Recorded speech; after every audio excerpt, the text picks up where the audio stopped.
যদি আমার ইচ্ছা হয় না পড়তে। কিন্তু সবুজ চুড়ি না পড়ার কারণ কি বলছে? যেটা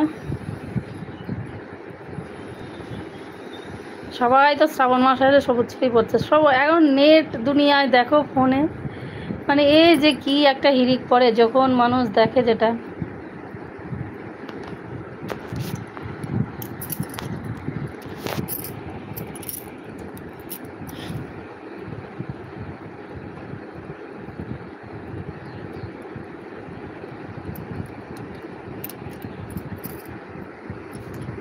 আমি ইউটিউবে দেখেছি, ফোনে দেখেছি এটা, যে সবুজ রং হচ্ছে মানে বাবার হচ্ছে প্রিয় রং, মানে ইয়ে মহাদেবের সবুজ রং প্রিয়। আর এই সময় কি, এই সময় চারিদিকেই তো মানে বৃষ্টি, বর্ষার জন্য চারিদিকেই সবুজ হয় একটা, মানে পরিবেশটা সবুজ, যে চারিদিকে গাছপালা সব কিছু সবুজে ভরা। তারপরে এই যে সবুজ রঙের চুড়ি, সবুজ রঙের শাড়ি, মানে এই শ্রাবণ মাসটাতে সবুজ রঙটা পরাটা ভালো, আমি এটুকু দেখেছি।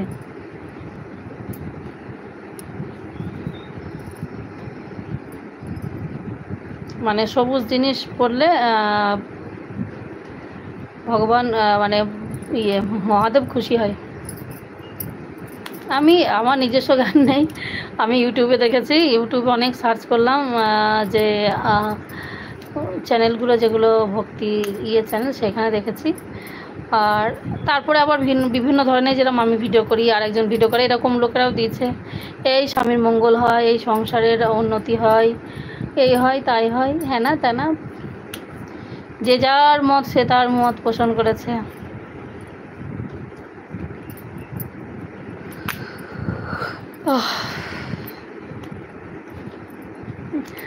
আমাদের মধ্যে পড়তে নেই, আমি বলছি না, এটা হচ্ছে রাজবংশীদের, এটা আমি জানি যে রিচুয়ালটা রাজবংশীদের। এখন কি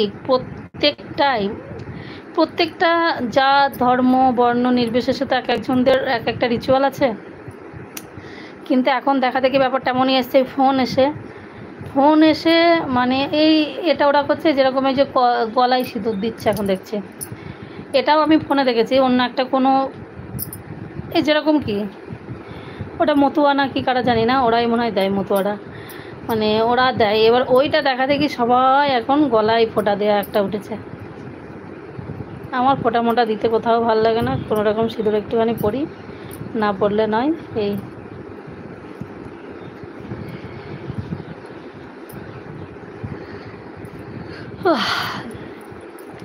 কেউই জানে না, সবাই ওই একে ওকে দেখছে আর পড়ছে, ব্যাস।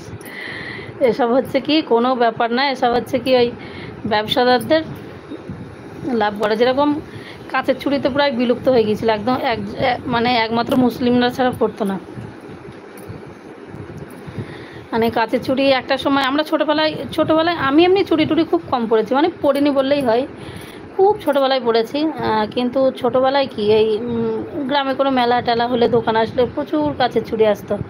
তারপরে মাঝখানে আমরা যখন স্কুল কলেজে পড়েছি, কাঁচের চুড়িটা একদম উধাও হয়ে গেছিলো, একমাত্র মুসলিমরাই পরতো।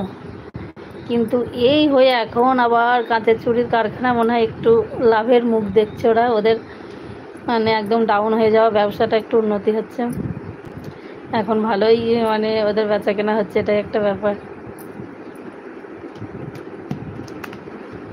রান্না খাওয়া দাওয়া কী করলে? পাট শুকিয়ে গেছে। আমি কালকে যখন দুপুরে আবার হলটে গেলাম চুড়ি আনতে, তোমার মাকে দেখলাম, এই তোমাদের ওইখানে একটা সামনে দোকান আছে, দোকানে দাঁড়িয়েছিল।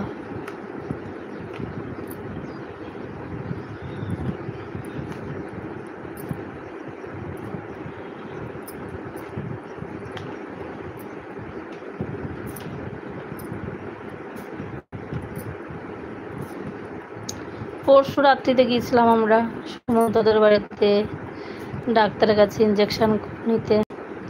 কালকে ওইখানে গেলাম, গিয়ে তারপর মনে মনে হচ্ছে তোমাকে ফোন করে দেখি তুমি সোমবার করেছো কি, তাই আবার ফোন করলাম।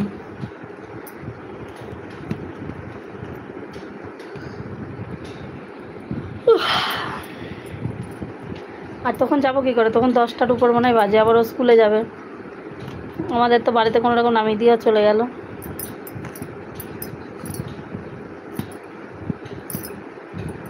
ফোনটা